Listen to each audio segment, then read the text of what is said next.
ESSURE is a sterilization coil. It's inserted into the fallopian tubes. It's meant to scar and close them. It's owned by Bayer, based in Germany, and received FDA approval in 2002.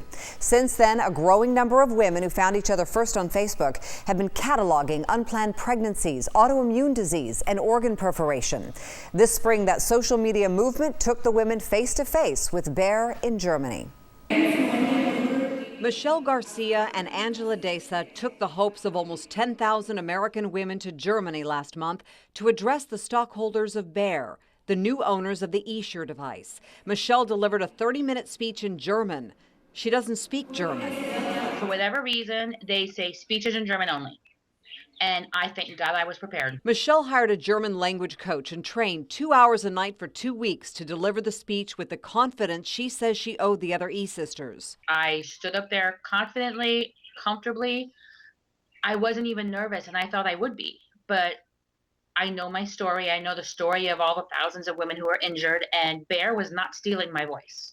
They've stolen enough from me. We're responsible women who decided that we were done building our family, and we're being punished for that. When we met this group of local ESSURE patients last year, there were 3,000 on the Facebook support site. That number has since swelled to almost 10,000 members. One of them is Gabriela Avina, a gynecological nurse who participated in ESSURE surgeries for clinical trials. She decided to get the device herself in 2000.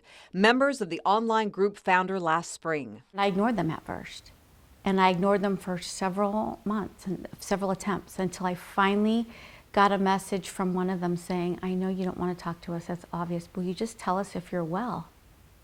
And then I was intrigued. Gabby wasn't well. I've had a total of 5 different autoimmune diagnoses in the span of 12 years. As a nurse, Gabby had spoken on behalf of the developer of ESSURE, Conceptus. She was all over the literature and videos touting the device. She spoke at national conferences, even ran an online forum for the company to answer questions about ESSURE.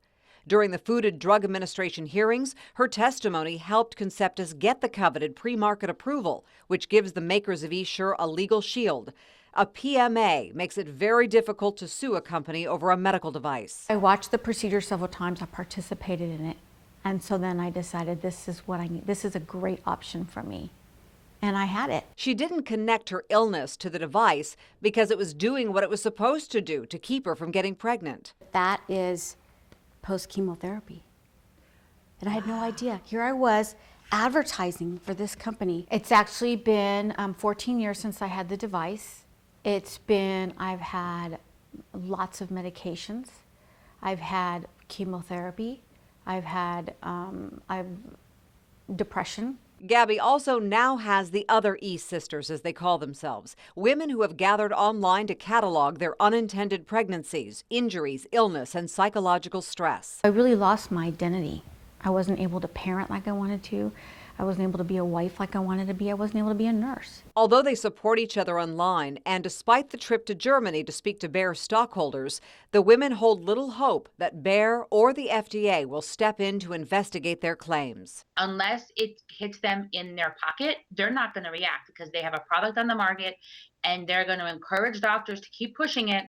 A lawsuit just filed against Bayer in Philadelphia is the first attempt to pierce the pre-market approval status of ESSURE by claiming the company never followed up on the conditions of the approval.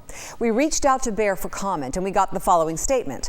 Patient safety is very important to us, and we have great sympathy for anyone experiencing pain, regardless of the cause. These stories, while compelling, are not representative of the hundreds of thousands of women who have relied on ESSURE since its FDA approval in 2002. Now, if you go online, I've posted the entire statement from Bayer and the lawsuit filed in Philadelphia, as well as other links about ESSURE.